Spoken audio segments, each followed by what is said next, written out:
So I'm a really busy guy. I mean, I've got this, and email, and the dishes need to be done. And who's gonna drink this? So what TV show am I going to devote all my time to? So I came up with the idea, I'll watch the first 15 minutes of a pilot and make a gut reaction from there. So I picked some at random. Lost, Firefly, and Battlestar Galactica. All streamable on Netflix. Booyah!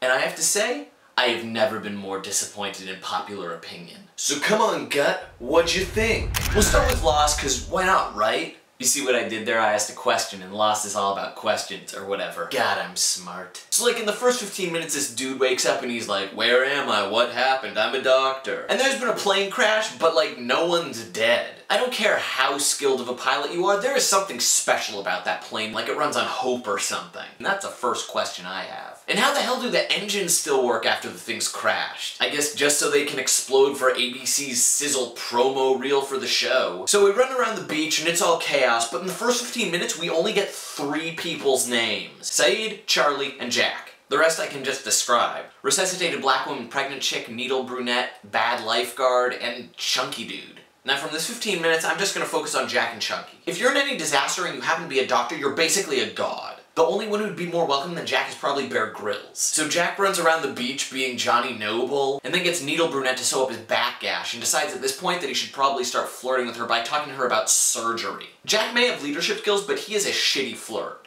I guess we know what his arc's gonna be, working on people skills. Admittedly, Jack's arc will be better than the plane's, because it was just like...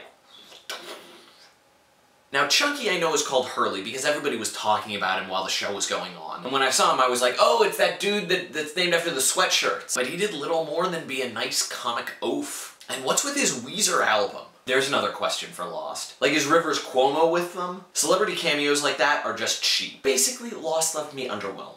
I was hoping to be opening Pandora's box, but instead of pestilence and misery, there'd be curiosity and treats. Sadly, Lost isn't a wonderball, and Hurley is one of the weaker Weezer albums. Now, everybody says that Fringe is amazing, and I really wanted to check that out. However, Fox really dropped the ball when only 5 episodes are available on Hulu and none of it is available on Netflix Instant Stream. Way to go, Fox! Most recently, it was shifted to the Friday night death slot. The very same death slot that killed Firefly. So I was like, that's reason enough for me to check out Butch Cassidy in space. Now, one of the big selling points on Firefly is it's by Joss Whedon. And I'm supposed to care because he's amazing and he did Buffy and the Avengers is going to be kick-ass and all that shit. Now, most shows follow 2 basic rules in order to be accessible. First, they introduce a world familiar to the viewer, and second, they make things as explicit as possible. But those rules don't apply to Joss, oh no. He's a classy guy who believes in immersive worlds and rich characters. And so in the first 15 minutes, Firefly does everything possible to disorient you. It starts in a battle scene when something happens and then it flashes 6 years into the future and they're space bandits now. And they all speak in slang, and while shiny and Chinese are really shui, it sometimes messes with your Gulliver. Also annoying is that title sequence. It's letterboxed and it does that weird Full House 90s sitcom thing, but it shows footage of characters and episodes we haven't seen yet.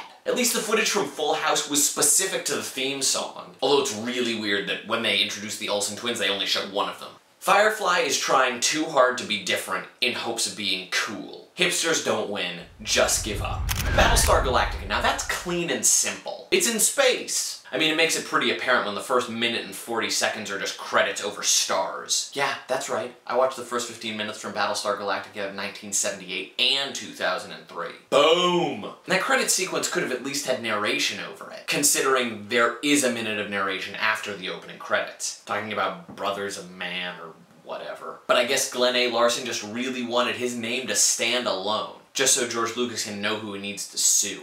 Sure, the story may be different, but the aesthetic is exactly the same as Star Wars. Ship designs, costumes, even the score sounds exactly like John Williams. And even in the first 15 minutes, there are bits of dialogue that run very similar to the trench run in A New Hope. And in the 2003 version, it's not much better. That one starts with text and just slowly tells you what's going on. And then they actually snuck the frackin' Star Wars font in there. Wait a minute, is that my font?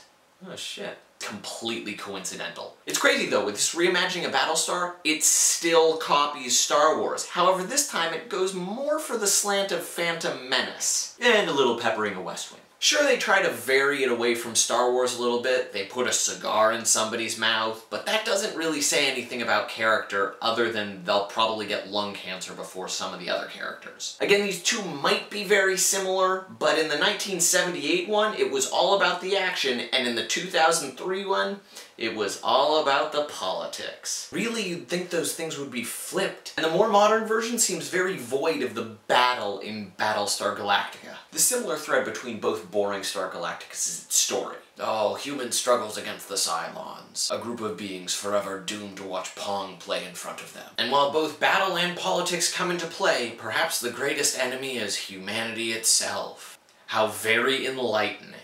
Oh wait, that's just stupid. God, I'm smart. So those were some cult atrocities of television. But wait! April Fools! I'm sure you called that. But seriously, I am trying to figure out what show I'm gonna watch next. So down below I listed all the shows I talked about. If you think I should watch that show, vote it up. Then in about a week's time, I'll be able to tell what I should be watching.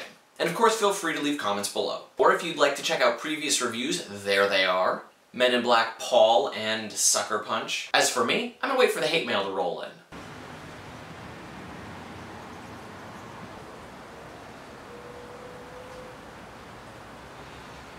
I feel like Charlie Brown on Valentine's Day.